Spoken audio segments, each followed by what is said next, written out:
was another moment, another little story in which I said yes to something that was a yes at the time. And what does that do? It creates character. It creates an internal permission that I'm allowed to create. I'm allowed to do what I'm led to do just because I'm led to do it. I don't know if it's going to lead anywhere. I wanted to, sure. I wanted those pieces of art to sell. I was certain we were going to be millionaires by midday, you know. Many of the things I created and sold as a kid did work. Probably made more money than just about any kid out there, although not these days, I guess. But that one didn't. The other day, my son got a little igniter thing that you use to light the stove on fire, and he was burning plastic smoothie container bottles that he got from one of his dad's restaurants that he owns, and making them into kind of like a cool burnt shape. And he was saying he's going to sell them, and I was thinking, I don't think anyone's going to buy these burnt smoothie lids. But of course I wasn't saying that, but I was feeling, as a parent, I was feeling kind of worried, what's going to happen, you know, if he goes out with a little table and all. And then he got fed up with it, and he said to me, do you think anyone would buy this?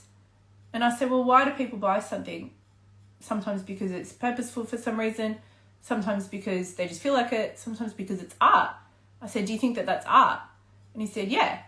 I said, right, so people do buy art. And he said, but do you think people will buy it? I said, I don't know. Do you think that it's art that people will buy? And I don't know if that was the right question to ask, but he said, no. And then he got upset. And I felt like, oh, no, you know, did I say the wrong thing? And then I just had a little look on Pinterest, plastic bottle art, which there's a lot of, by the way. And so we just had a little look and came up with a few ideas. So then we cut them up, and he kind of remolded them into these cool little shapes, and they're earrings. And we've got little earring things from when my daughter used to make jewelry. And you can paint them with acrylic paint. And they'll just be these beautiful, twisted, cool formation with little black birdie bits in them, painted earrings, which I would totally buy. I would buy a pair of them from a kid for $5. Definitely.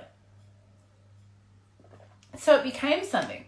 But one of the things I did say to him before the earring idea came about was, but it doesn't matter, Nathan, because you're creating something that you feel like creating. You're an artist. You're an entrepreneur. Your mind is just operating in such a way where you have an idea that somebody else wouldn't have, and then you just start making something, and some part of your mind, whether or not you're thinking about it, is thinking, I wonder what this will become. And then it becomes something. And maybe somebody buys it if that's what you want to do with it, and maybe they don't. But it doesn't matter. What matters is that you just keep letting yourself be that person who goes, maybe this would be cool.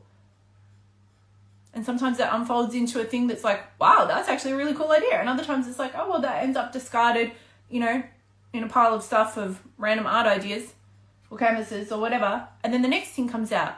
But the person who's allowing themselves to create in a way that doesn't make sense is the person who is going to go on, if it's in their pathway, to be that $100 million entrepreneur who impacts people all the way around the world. And we all know that.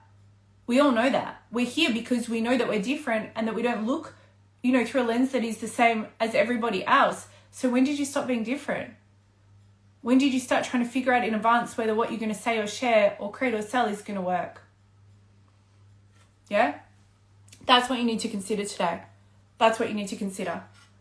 And you need to ask yourself, what could be different in maybe the next 3 months, 6 months, 12 months? But let's just even look at the next couple of months, even by the end of this week. What could be different if it was no longer, have I explored every possible option of what could happen, and instead it was just, this is what is going to happen. Because God said so, or because I felt it, or because it came through me, or because I just picked up a thing and I started to make a thing.